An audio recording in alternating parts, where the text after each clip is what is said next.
All right, let's jump right in. Picture this. We're in northern Italy, not too far from the beautiful city of Verona. But, this isn't some travel show. We're here to talk about a school institute, one that was basically on life support.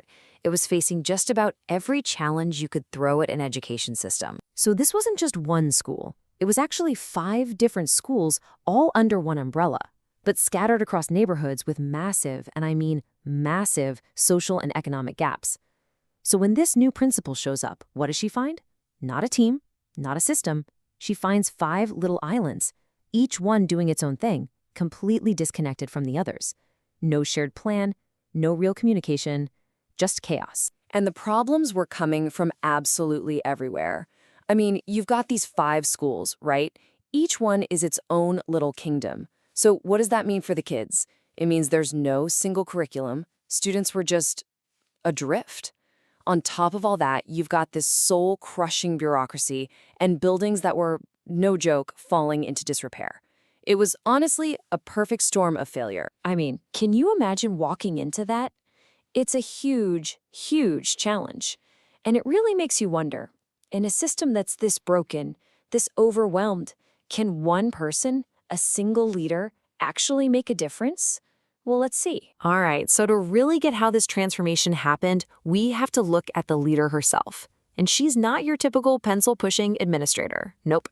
She was a high school French teacher. And at 52 years old, she decided to take the leap and become a principal. So you might be asking, why would she do that? Why make such a huge change so late in her career? Well, her reason is really the core of this whole story. After decades as a teacher, she looked around and realized that to fix the big problems, the systemic problems, just being a fantastic teacher wasn't going to cut it. She had to get into a role where she could see the whole machine and maybe, just maybe, start to fix it. And her approach to leadership, it's pretty unique, and it was pretty much baked into her DNA from childhood. Think about this.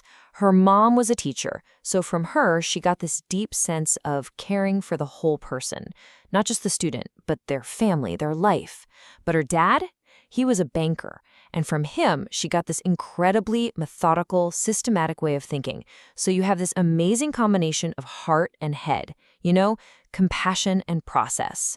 That blend, well, it became her secret weapon. Okay, so armed with this 1-2 punch of a mindset, she didn't just try to manage the chaos.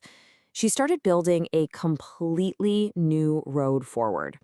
So let's break down exactly what she did. Her first move was brilliant, a total game changer for the structure. She created a position that was basically unheard of in the Italian system at the time, a pedagogy coordinator. Think of this person as the ultimate connector. Their entire job was to link up all 5 schools, making sure the curriculum flowed perfectly from kindergarten all the way to junior secondary. Just by creating this one role, she started knocking down those walls between the schools. Now, she was smart. She knew she couldn't do this alone, so right away, her focus was on building a team of leaders. But here's the key. She didn't just hand out tasks. She actively grew new leaders from within. She mentored them herself, one-on-one.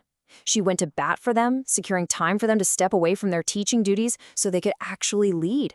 And then she brought them all together regularly to make sure they were all on the same page, all working towards that same vision. And this really shows you what she believed about leadership. This wasn't about creating a pyramid with her at the top, telling a bunch of managers what to do. No way. She was building a network of leaders. A team where everyone shared the responsibility, where everyone felt empowered to bring new ideas to the table. It was all about collaboration. So once she had this leadership team humming, the next big push was to take those 5 separate schools and truly make them one institution. And that meant getting systematic.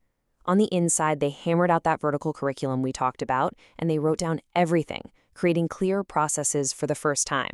And for the outside world, they created a single, unified website to be the face of the whole institute.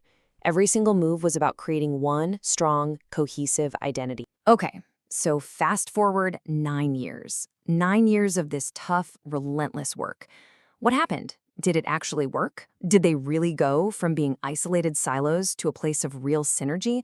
Let's look at the proof. The change in the school's culture was, well, it was staggering. They did a survey of the teachers, and the results speak for themselves. Get this. On a 6-point scale, good relationships between colleagues scored a 5.7. Recognition for a job well done was a 5.4. Now remember where they started, a totally fractured, demoralized staff. These numbers aren't just good, they're a revolution. And it wasn't just the teachers feeling the change. Listen to this quote from a student about the principal. It says it all. Demanding, but always available. Wow, think about that. She pushed them to be their best, she had high standards, but they never doubted for a second that she had their back. That combination, high expectations with unconditional support, that's the magic right there. The official results backed it all up too. You see a big drop in the differences between classrooms, a real push for equity that worked, and fewer kids leaving school early. But for me, the most powerful proof of her success is this. Other principals in the area started a network just so they could copy what she was doing. Her school didn't just improve, it became the model, a blueprint for how to do it right. So when you step back and look at the whole story, what's the big takeaway? It's about so much more than just running a school. It's really about the heart of what it means to be a leader. Think about it like this. The system wanted her to be a manager. Check the boxes, follow the rules, navigate the bureaucracy. That was the job description. But she decided to be a leader. She took that role and expanded it massively. She made it about nurturing the whole child, about driving a powerful vision, and about serving her community ethically.